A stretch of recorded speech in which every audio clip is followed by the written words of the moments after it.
প্রিয় ভাইয়েরা, আমলের একটা স্বাদ, একটা মজা আছে।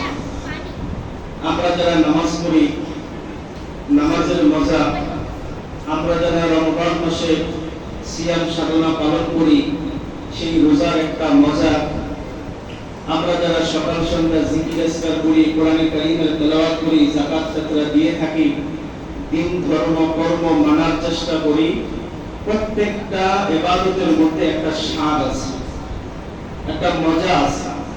কোন ব্যক্তি যদি সেই স্বাদ পেয়ে যায়, নামাজের মজা পেয়ে যায়, তখন আরাম, রাতের মজা, বিছানার মজা, এটাই তাকে আর নামাজের মজা থেকে আটকে রাখতে পারবে না। সুবহানাল্লাহ। আমরা আমাদের আকাবী বুজুর্গদের কথা শুনেছি। আজকে সকালবেলা ওই বুজুর্গের গল্প শুনছিলাম। আমাদের এক শায়েখ বলেন, তিনি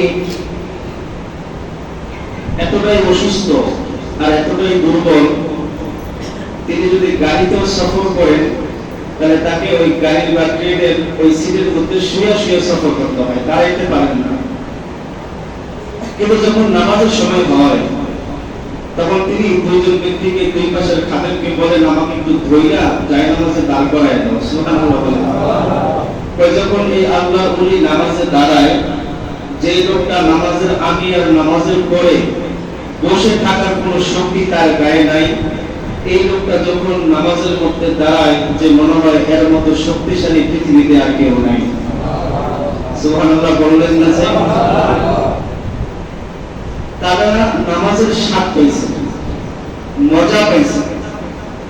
এই জন্য নামাজের সময় হলে, মজা গ্রহণের স্বাদের টাইম হইলে, তখন তাদের শারীরিক দুর্বলতা, দেহের দুর্বলতা, মনের দুর্বলতা, এগুলা সব হার মাইনা ফেলে ঈমানের শক্তির কাছে। আল্লাহু আকবার।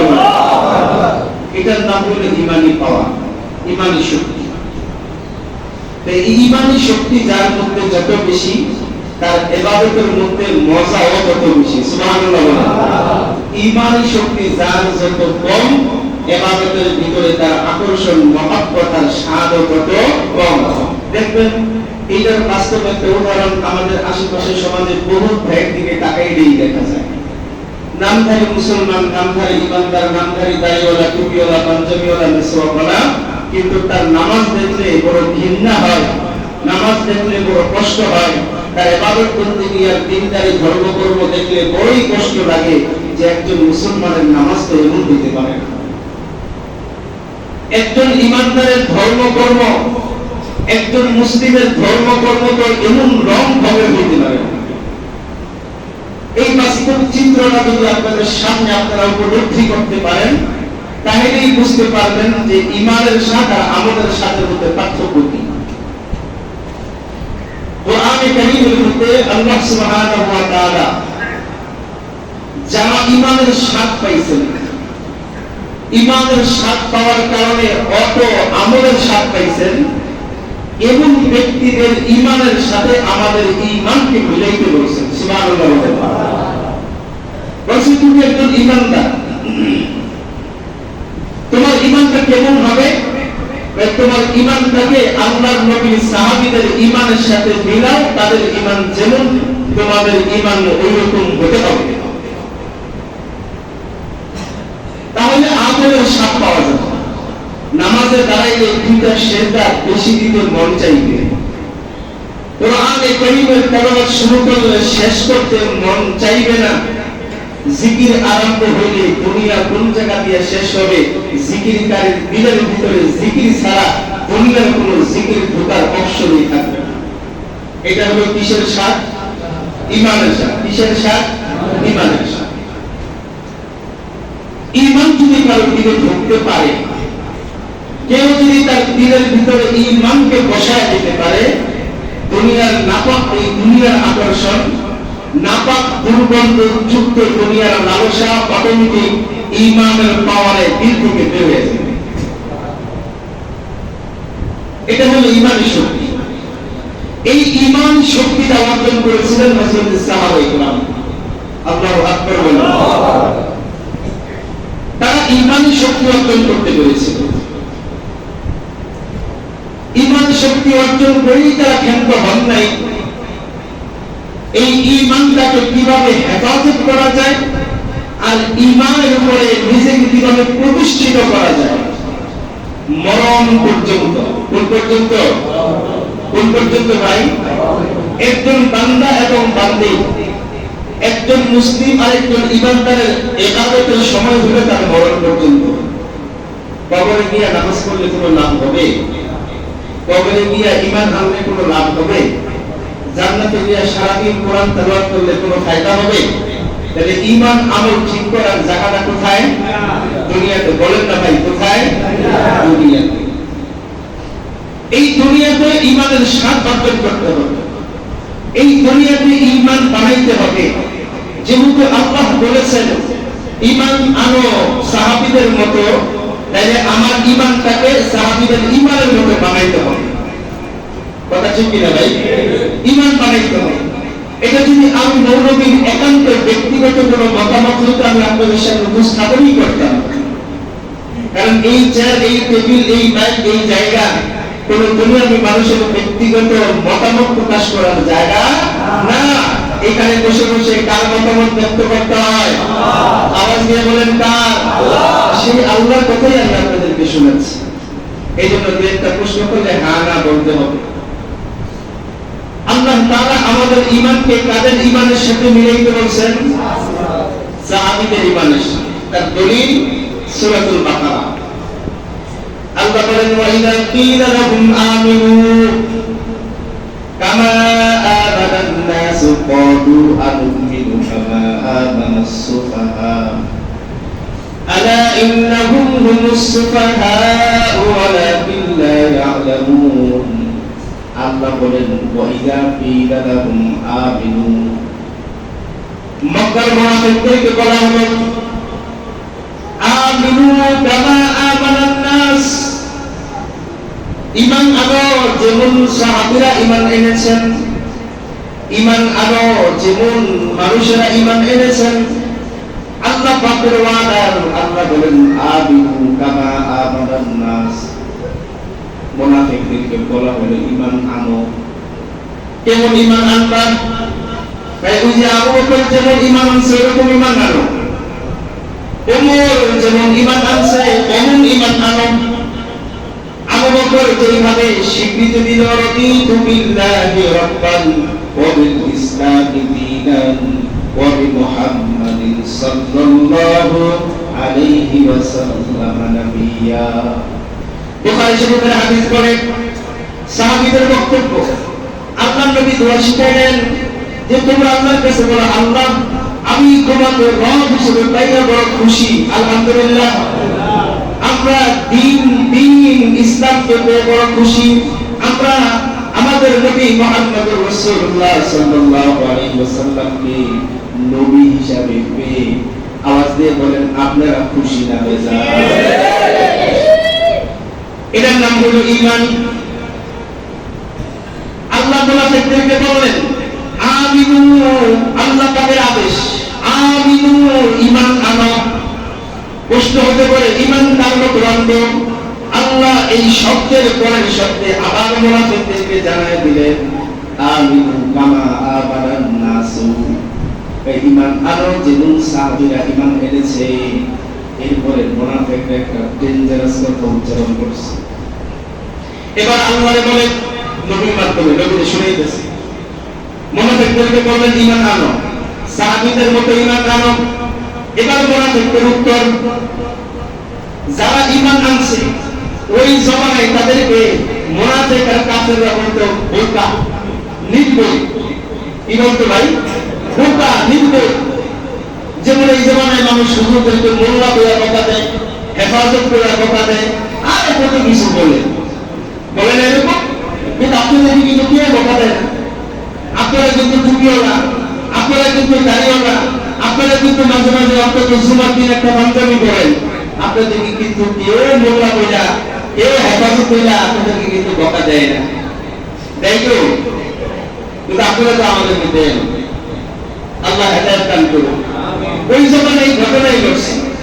এই চরিত্র এটা তো কোনো মুসলমানের চরিত্র না, বক্তা দেওয়ার চরিত্র। ওই জমানার মক্কার নিকৃষ্ট মানুষের চরিত্র নাউজুবিল্লাহ বলে নবী বলেন ঈমান আনো, আল্লাহ বলেছেন ঈমান আনো। কাদের মধ্যে ঈমান আনবা? বাইকামা আমানু সুফাহা, এই যে কোন সাহাবীরা ঈমান আনছে। এবার মুনাফিকরা দাঁড়ায় বলে কওলু আনুমিনু কামা আমানাস সুফাহা, তারা বলে মুহাম্মদ তোমার নির্বোধ বলদ লোকরা যেমন ঈমান আনছে আমরা কি ওইরকম ঈমান আনবো নাকি? নাউজুবিল্লাহ বলেন। আবু বকর কি বলে? আবু বকর বলে নির্বোধ, ওমর বলে কি নির্বোধ। যে ব্যক্তি ওই জমানায় আন্তর্জাতিক ব্যবসায়ী, ওই লোকটারে বলে শুধু একটাই অপরাধ, মুহাম্মদুর রাসূলুল্লাহ সাল্লাল্লাহু আলাইহি ওয়াসাল্লামের দাওয়াত কবুল করে আল্লাহকে বিশ্বাস করছে, এটাই হলো অপরাধ। আর কোনো অপরাধ নাই, আর কোনো অপরাধ নাই, এতটুকুই অপরাধ। এই অপরাধের কারণে যেই লোকটা ঈমান আনার আগে তাদের কাছে বিশ্বস্ত ছিল, আমানতদার ছিল, সফল ব্যক্তি ছিল, তাদের আইডল ছিল, নায়ক ছিল, তাদের অনুসরণীয় ব্যক্তি ছিল, ওই লোকটা ঈমানের বাক্য উচ্চারণ করার পর কাফের বেঈমানের কাছে কি হয়ে গেল? নির্বোধ, বোকা, যে তারা না বুঝা কাজ করছে। তারা বলে কওলু আনুমিনু কামা আমানাস সুফাহা। এবার আল্লাহর কাছে কথাটা পছন্দ হয় নাই। আল্লাহু আকবার বলতে পারছে না? আল্লাহ কি মানুষের জবানের কথা শুনে কি শুনে না? আলা ইন্নাহুম হুমুস সুফাহা ওয়ালাকিন লা ইয়ালামুন। এবার নবীজিকে ডাক দিয়ে আল্লাহ বলেন, হে মুহাম্মদ শুনেন শুনেন, আলা ইন্নাহুম হুমুস সুফাহা, এই যাদেরকে আপনি ঈমান আনতে বললেন সাহাবীদের মতো ঈমান, তারা যারা সাহাবীদেরকে নির্বোধ আর বোকা বলল, শুনেন ইন্নাহুম হুমুস সুফাহা, শুনেন শুনেন, ওই তারাই হলো প্রকৃতপক্ষে বোকা। আল্লাহু আকবার বলেন। তারা বলছে আবু বকরের বোকা, আর আবু বকরের রব কাদেরকে বলে বোকা? মুনাফিকদেরকে বলে বোকা। বলেন না কাদেরকে বলছে বোকা? বলছেন কে? আর জোরে বলেন কে? আল্লাহ আসমান থেকে কিয়ামত পর্যন্ত সার্টিফিকেট দিয়ে দিলেন, সনদ দিয়ে দিলেন, লিখিতভাবে দিয়ে দিলেন কোরআনুল কারীমে। ওই যারা ঈমানদারদেরকে বকা দেয়, যেই বকাটা দেয়, এই বকাটা মূলত ঈমানদারের জন্য না, যারা দেয় তাদের কপালে। আল্লাহু আকবার। আল্লাহ নীতি পাঠায় দিলেন। ওই তারা যে বকা দেয়, তারা যে নির্বোধ বলে, ওই এই যে তারা যে বলে, তারা যে নির্বোধ, এই কথাটাও তারা বোঝে না। আল্লাহু আকবার বলেন। আলা ইন্নাহুম হুমুস সুফাহা ওয়ালাকিন লা ইয়ালামুন। ওই তারা যে বোকা, প্রকৃতপক্ষে বোকা, ওই বোকা যে এইটাও বোঝে না। আল্লাহু আকবার বলেন। পাগলের জীবনে কোনোদিন পাগল পাবে? ও তো দেশের প্রেসিডেন্ট হবে, আর কত কথা কয়। ও যদি বুঝতো যে পাগল, তাহলে তো ভালো মানুষ হইতো। ও বুঝে না দেখি তো আমরা বলি অনেকই, বলেন অনেকই বলি, যে বুঝে না তাকে বলি আমরা। অনেক মানুষের সমাজে আছে, আমাদের দেশের বিভিন্ন আনাচে কানাচে ঘোরাফেরা করে, দিন ধর্ম কর্ম কিচ্ছু বোঝে না, কিন্তু ইসলামের ভুলি আর মানুষের ভুল করা, কোরআনের ভুল করা, হাদিসের ভুল করার ব্যাপারে তার বড় অবস্থা। পয়সা এটা ভুল, সেটা ভুল, এটা ঠিক না, এটা ঠিক না। কিন্তু ওরা যদি বুঝতো যে আসলে ওরা পাগল, জীবনে বলতো? জীবনে বলতো? আল্লাহ ওদেরকে হেদায়েত দান করুন। আমার প্রিয় ভাইরা, কোরআনে কারীম আমাদের ঈমানটাকে সাহাবীদের ঈমানের সাথে মিলাইতে বলছেন কে? একটু জবান ছেড়ে বলেন কে? আল্লাহ বলেন আমিনু কামা আমানান নাস। আল্লাহ নবী বলেন যে এই কথাটা শুধু মক্কার ওই কাফেরদেরকে বলা হয় নাই, মুনাফিকদেরকে বলা হয় নাই। কিয়ামত পর্যন্ত এই পৃথিবীতে যত বান্দা আর বান্দি আল্লাহ পাক দুনিয়ায় পাঠাবেন, কোরআনের এই কথাটা প্রত্যেকটা মানুষকে যেন আল্লাহ ডাক দিয়ে বলতেছে ঈমান আন, ঈমান আন, বেলালের ঈমানের মতো ঈমান আন। আল্লাহু আকবার বলে। কে বলেন? আল্লাহ আমাদেরকে বলতেছেন ঈমান আনো, মুরকুলের মানুষ ঈমান বানাও, আমল বানাও, কার মতো আল্লাহ বানাবো? আল্লাহ কয় ওই যে আল্লাহ নবীর প্রথম সারির যেই 7 জন সাহাবী, প্রথম সারির 7 জন ঈমানদার আল্লাহ পাকের উপরে ঈমান আনার কারণে মক্কার কাফেরদের যে নির্যাতনের শিকার হয়েছিল, এই নির্যাতনের বিবরণ যদি কোনো ব্যক্তি শোনে আর সাহাবীদের প্রতি যদি ন্যূনতম ভালোবাসা থাকে, এক ফোঁটা চোখের পানিও সে ধরে রাখতে পারবে না, এতটা নির্যাতন করা হয়েছে। আল্লাহ নবীকে আল্লাহ নিজে নিরাপত্তা দান করছেন, সুবহানাল্লাহ বলেন। এই জন্য মক্কার নির্যাতন তারপরে হয়েছে, কিন্তু বেশিটা হয় নাই। আল্লাহ নবীকে মাতৃভূমি ছেড়ে চলে যেতে হয়েছে। আবু বকর সিদ্দিক রাদিয়াল্লাহু তাআলা আনহু প্রথম সারির প্রথম ঈমানদার, তাকেও ছাড় দেওয়া হয়নি। কিন্তু আবু বকর সিদ্দিক রাদিয়াল্লাহু তাআলা আনহুকে তার গোত্রের লোকেরা ঈমান আনার কারণে নির্যাতন থেকে তারা তাকে নিরাপত্তা দান করেছেন। ওমরকে নিরাপত্তা দান করা হয়েছে, কিন্তু হযরতে বিলালকে কেউ নিরাপত্তা দান করতে পারে না। বিলাল ছিল একটা হাবশী গোলাম, কৃতদাস, চাকর। বিলালকে কেউ নিরাপত্তা দেয়নি। যে নিরাপত্তা দিবে সেই তার উপর নিষ্ঠুরভাবে নির্যাতন চালিয়েছে। ওই বনি উমাইয়া ইবনে খালফ, বিলালের মালিক, বিলাল হলো গোলাম, তার মালিকের নাম হলো উমাইয়া ইবনে খালফ। একজন স্বৈরাচারী ব্যক্তি ছিল, জালেম ছিল। নিরাপত্তা দিলে তো মালিকই তার কর্মচারীকে নিরাপত্তা দিবে, কিন্তু সেখান থেকে নিরাপত্তা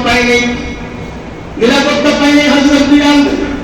নিজের জীবনটাকে আল্লাহর কাছে সঁপে আল্লাহ ঈমান আনছি, জীবন লাগলে জীবন দিব, হাত লাগলে হাত দিব, জীবন যদি 100 টাকে 100 দিব, কিন্তু যেটা এনেছি এটা ছাড়বো। ওটার নাম কি? ওটার নাম কি? ঈমান। ওটার নাম হলো ঈমান। দুনিয়াতে বাড়ি গেলে বাড়ি পাওয়া যায়, জান্নাতেও পাওয়া যাবে। স্ত্রী হারাইলে স্ত্রী পাওয়া যাবে, হাত হারাইলে আল্লাহ হাত ফেরত দিবেন, বংশ হারাইলে বংশ ফেরত দিবেন, সম্মান হারাইলে সম্মান ফেরত দিবেন, ইজ্জত হারাই গেলে ইজ্জত ফেরত দিবেন, রাস্তার ফকির হয়ে গেলে আল্লাহ জান্নাতের মালিক বানাই দিবেন। দুনিয়া থেকে যদি পুরা নিঃশেষ খালি হাতে কোনো বান্দা যদি কোনো মতে ঈমানটা নিয়ে আল্লাহর সামনে গিয়া দাঁড়ায়, দুনিয়ায় যা হারাইছে তার 10 গুণ আল্লাহ তার বান্দারে দিয়ে দিবে। কিন্তু ঈমান যদি হারায় যায়, দুনিয়াতে যদি কোনো বান্দা ঈমান রাখা যায়, পরকালে আল্লাহ ঈমান কাউকে দিবেন না। আমার কথা বুঝতেছেন? ঈমান পরকালে পাওয়ার কোনো সিস্টেম নাই, ঈমান পাওয়া যাবে না। আমার স্ত্রী গেলে যাক, আমার সন্তান গেলে যাক, আমার বংশ পরি সব আমাকে বয়কট করুক, দেশ থেকে দাঁড়ায় যাক, সব ফেরত পাওয়া যাবে। কিন্তু কোন মুমিনের ঈমান যদি হারায় যায়, পরকালে ঈমান পাওয়ার কোনো সম্ভাবনা নাই। এই ঈমানের সাথে বিলালের কলিজার ভিতরে গিয়ে আছে, সুবহানাল্লাহ বলতে মন চায় না। বিলাল শুধু এই কথাটাই বলছে যে আমার সব দুনিয়া শেষ হয়ে যায়, কাফের বেঈমান মুত্তার কুরাইশরা সব নিয়ে যাক, আল্লাহ আমাকে সব ফেরত দিবেন, কিন্তু আমার যেটা দুনিয়াতে রাই থাকে না আল্লাহ দিবেন না। ওটার নাম হলো আমি ঈমানটাও দিয়ে দিতে পারবো, ঈমান দিয়ে দিতে। আমার প্রিয় ভাইরা, কোরআনে কারীমের ভিতরে আল্লাহ আয়াতে কারীমা শুনতে বলেন, ইন্নাল্লাযীনা ক্বালু রাব্বুনাল্লাহ সুম্মা ইসতাকামু তাতানাজ্জালু আলাইহিমুল মালায়েকা আল্লা তাখাফু ওয়া লা তাহজানু ওয়া আবশিরু বিল জান্নাতিল্লাতী কুনতুম তুআদুন। আল্লাহ বলে ঈমান আনার পরে তোমাকে ঈমানের উপরে অটল থাকতে হবে। কি থাকতে হবে ভাই? অটল। ঈমান আনার পরে কি থাকতে হবে? অটল, অবিচল থাকতে হবে। এত দামি একটা জিনিসকে তোমার কাছে দেওয়ার পরে তোমার উপরে অনেক নির্যাতন আসবে। ওই নির্যাতনের মাধ্যমে তোমার ঈমানটা কি খাঁটি, নির্ভেজাল, ত্রুটি মুক্ত কিনা আল্লাহ তাআলা পরীক্ষা করার জন্য পাহাড় সমপরিমাণ বিপদ তোমার উপরে চাপায়া দিবে। আল্লাহু আকবার। বিলালের উপরে এমন এক পাহাড় পরিমাণ বিপদ এসে চাপছে। লোকটা হইল কৃতদাস, সামাজিকভাবে রাষ্ট্রীয়ভাবে তার কোনো মূল্যায়ন নেই। একজন কৃতদাসের কি মূল্যায়ন থাকবে?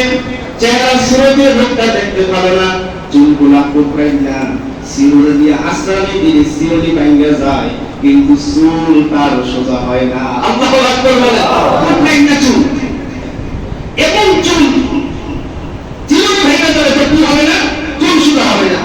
চোখগুলো গর্তের ভিতরে, হাঁটুটা একটা লোক, পেটটা একটা লোক, এত কুচকুচে কালো, দাঁতগুলো উঁচা উঁচা, ঠোঁটগুলো মোটা মোটা, চোখ দুটা লাল, আবার গর্তের ভিতরে তার সাথে কেউ মেয়ে বিবাহ দিবে এটাও কেউ রাজি না, এমন একটা মানুষ। কিন্তু আল্লাহর কাছে বিলালের দাম ছিল অনেক বেশি। সুবহানাল্লাহ। কেমন বিলালের দাম? এই পৃথিবীতে সর্বপ্রথম যার জবান দিয়া আল্লাহ পাকের বরকতের ঘোষণা হয়েছে কাবার উপরে। আল্লাহু আকবার বলে। এই মক্কা যখন বিজয় হলো, বিজয় হওয়ার পরে বিলাল দৌড়ে কাবা করে সামনে গিয়ে উঠছে। সুবহানাল্লাহ। আল্লাহ ইনসান দুনিয়া আওয়াজ দিয়ে দিতে জোরে বলেন আল্লাহু আকবার, আল্লাহু আকবার। কন্যা আল্লাহু আকবার, আল্লাহু আকবার, আল্লাহু আকবার, আল্লাহু আকবার। সর্বপ্রথম এই পৃথিবীতে আযানের জন্য যার জবান কবুল হয়েছে ওই ব্যক্তিটা হলো আল্লাহর নবীর ঘনিষ্ঠ সাহাবী হযরত বিলাল। সুবহানাল্লাহ। শুধু তাই না, বিলাল রাদিয়াল্লাহু তাআলা এত বড় বিখ্যাত বড় ব্যক্তি ছিল না, কিন্তু আল্লাহর কাছে ঈমানের পরীক্ষা দিয়ে কবুল হয়েছে। কেমন কবুল হয়েছে? ওই মিরাজের রজনীতে আল্লাহর নবী জান্নাত পরিদর্শন করতে গিয়া সামনে থেকে খড়মের আওয়াজ পায়। সুবহানাল্লাহ। কিন্তু ওই খড়মের আওয়াজটা কার? সুবহানাল্লাহ। কেমন বিখ্যাত সাহাবী! আল্লাহর নবী জীবদ্দশায় হযরত বিলালকে জান্নাতের শুভ সংবাদ দিয়ে গেলেন। এ বিলাল, কি আমল করো এমন? জান্নাতে গিয়ে দিই তুমি আমার আগে আগে হাঁটো। সুবহানাল্লাহ বলে। ওই জান্নাতে গিয়ে দিই আমার আগে আগে তোমার খড়মের আওয়াজ। এই বিলালের ঈমানের কথা যদি ছোট্ট করে আপনাদেরকে বলি, আবু বকর সিদ্দিক রাদিয়াল্লাহু তাআলা দাওয়াত পাইয়া ঈমান আনছে। ওই সময় ঈমান কেউ কাফেরদের ভয়ে ঈমান আনছে গোপনে গোপনে, কিন্তু মুখে প্রকাশ করতে পারে না, এমন এক পরিস্থিতি। হযরত বিলাল নিজেকে আশুদ্ধ করতে পারে না। রাতের আঁধারে ঘরের ভিতরে বসে বসে তিনি আল্লাহ পাকের জিকির করে আহাদ আহাদ আহাদ করে বলে আমার আল্লাহ এক, আমার আল্লাহ এক, আমার আল্লাহ এক, এই জিকির করে গোয়েন্দা বিভাগের সদস্যরা এটার আওয়াজ পাইছে। আওয়াজ পাইয়া বিলালে মালিকের কাছে উমাইয়া ইবনে খালফের কাছে এই আওয়াজ পৌঁছায় দিয়েছে, তোমার গোলাম তোমার মন খায় আর মুহাম্মদের গুণ গায়। নাউজুবিল্লাহ বলে। ওই তোমার সাথে নাফরমানি করছে, ওকে দেখি রাতের বেলা বসে বসে কারে জানি ডাকে, ও তো তোমার বাপদাদার ধর্মকে কলঙ্কিত করে দিলে, তুমি কি গোলাম কিনছ? যখন মালিক রেখা পায় দিছে লম্বা ঘটনা, হযরত বিলালকে ধইরা উমাইয়া ইবনে খালফ চাবুক দিয়া পিটাইনা শুরু করছে। আমি আমার জবান দিয়া শুধু মালিককে ডাকতেছি আহাদ আহাদ আহাদ। আল্লাহ তুমি এক তোমারে আর শাস্তি করো না। ভাবছিলাম মনে হয় রাতের বেলা এই শাস্তি শেষ।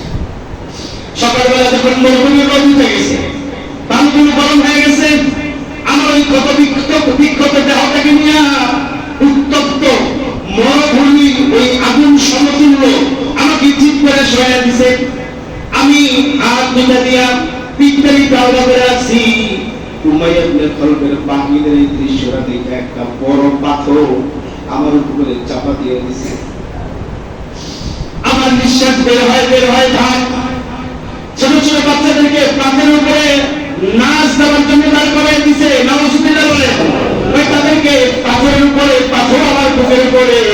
আমার নিঃশ্বাসটা যায় আল্লাহকে যে আল্লাহ বলে ডাকবো, ওই নিঃশ্বাসটাও বের হইতেছে না।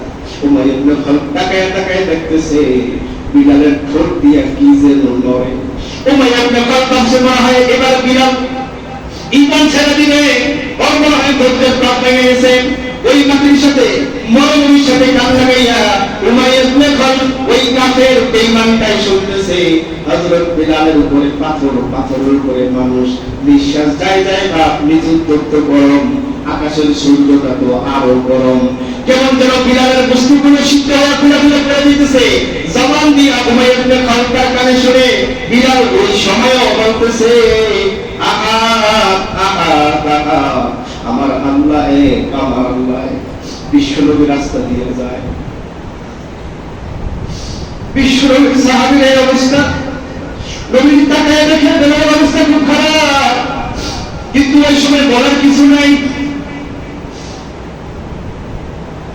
বিশ্বনবী হযরত বেলালের দিকে তাকায় বলতেছে, বেলাল রে, তুই যাকে ডাকতেছস সেই তোরে বাঁচাবে। আল্লাহু আকবার, আল্লাহ নবী বলেন, আহাদুন ইউনজি গায়রা বেলাল, তুমি কষ্ট অনুভব করো না, তোমার আল্লাহই তোমাকে বাঁচাবে।